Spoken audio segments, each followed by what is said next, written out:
Hi folks, it's John Nizman from lastchanceautorestore.com. I'd like to share with you an update. One of the cars we're working on, this is the 1968 Pontiac Firebird. In a previous video we talked about removing the front clip. We also talked about pulling the engine out. We also shared with you that we ordered some, like the subframe, and we thought we may need some more metal. So now, as we come closer to the car, we can easily see that we have some concerns that we need to deal with. So when we had the car on the hoist and the front clip was on and the engine was in, we were really careful when we had it on the hoist.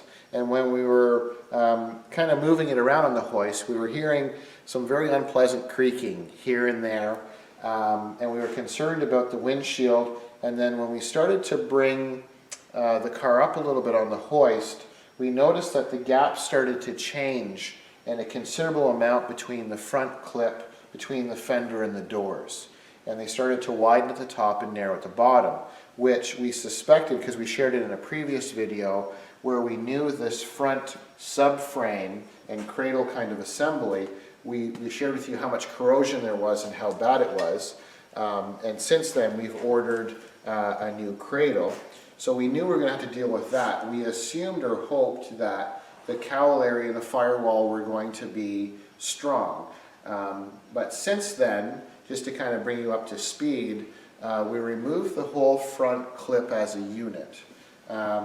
So we've removed the front clip obviously now and the rad support and so on. So now all of that is out of the way.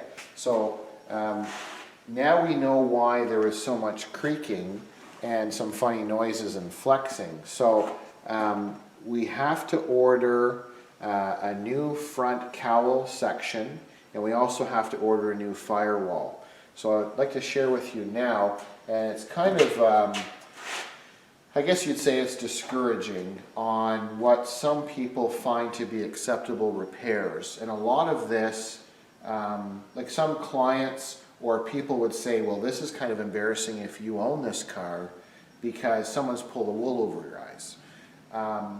But in all fairness, with the windshield in this Firebird, or even if it was a Camaro, the style is identical. So where this cowl area meets the dashboard, it was known and notorious for rusting, water pooling and rusting. But when the car was assembled, there, and the windshield's here and you have the trim on, there's an external or an outside cowl louver that fits across here that's painted the same color as the car, and then you have your shiny hood and then your fenders. So when you're looking at the vehicle, this is all basically underneath or hidden. So if someone were to tell you this has been repaired properly and it's a fairly shiny paint job and you've got newer wheels and tires and you have an upgraded engine, your first impression, wow, that's a really nice car.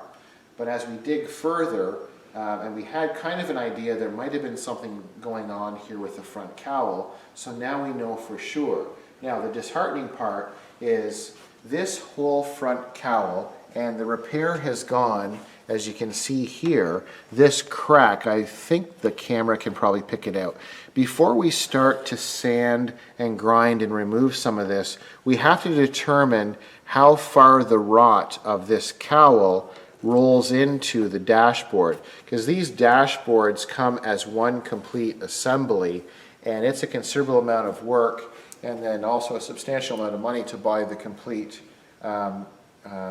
dashboard assembly. We know for certain that we do have to buy this cowl, because you can see here the unfortunate thing, so this is kind of what we saw or you would see before. So we obviously knew something was going on here. So to give you an idea, the fender, the inner fender is bolted to here, and then you have the brake, not booster in this case, but just a master cylinder here, and then you have all this kind of goofy looking product, and then it's painted black. So when we start to look at things, basically what these people have done previously is this is all rotted away, and you can see how bad it gets. So this is a fairly thick Sharpie marker, and there's nothing really there because you can see it's coming all the way through and it's completely rotted. Now someone's put a piece of like an aluminum piece of material kind of as a backing, and then they just kept using whatever they could to fill it. And we have a combination of fiberglass material, Bondo, and just all kinds of nasty stuff. So I think the camera can probably pick that up. So they've basically used just a variety of materials to try and hide what we were kind of afraid of, and that's is a lot of rot. So this is very, very unsafe because this main cowl section, essentially from your mounting points here, which comes up between the floor up to this top cowl, this is all structural, and you can see, and I'm just using my finger, this is all pulling away, and there's a lot of separation because I can, fit my finger in the gap. So this is all pulled away, and this is a previous repair, because if you look across, it's that same kind of material, and now we have, it's really bad because they've got tin over top, and you can see there's some pop rivets here, and then look at how thick this goo is that's in between, and it's literally nothing really structurally holding it because that piece is just floating. There's nothing there. So very disheartening to see that someone would kind of do that to try and hide a lot of corrosion. So inevitably we need a new firewall which will meet up to the floor. So we'll have to order that piece. And then thank goodness, they remanufacture this top cowl. So it gets worse because if you think this is kind of bad, which we don't really like, when you come up into here, this is all supposed to be steel, obviously, and it is so rotted that there's actually no steel through here. Now this is unfair for me to put it through here. This section is where the windshield pivot arm comes through, and then it's bolted here. Same thing on this side. This is the driver's side, so that's what these holes are. But structurally, there's literally nothing here that's holding the car together. So we have a dashboard that's separating from the cowl, and then we have a cowl that's separated from the firewall. And that makes sense of why there's so much flexing. And the client only drove this car a few times, and he said every time I drove the car, it had some very eerie, creaky kind of, and it felt like it was shaking apart. And he said, I know that sounds crazy, but that's kind of what it felt like. Well, now we know exactly what he means, because the repair or lack of proper repair starts from this driver's side post, and we'll share with you another video. As we start to remove some of this material, we'll see how far the corrosion gets.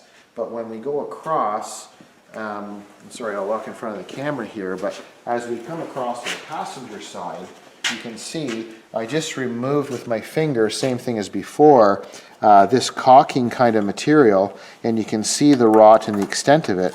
And so my Sharpie marker is going all the way through, and the client mentioned the carpet was always wet on the passenger floor.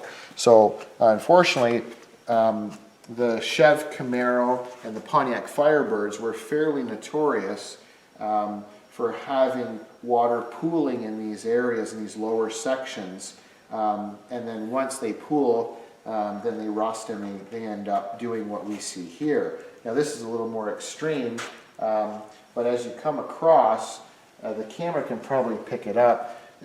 There's nothing in terms of steel that's holding this cowl to this dash.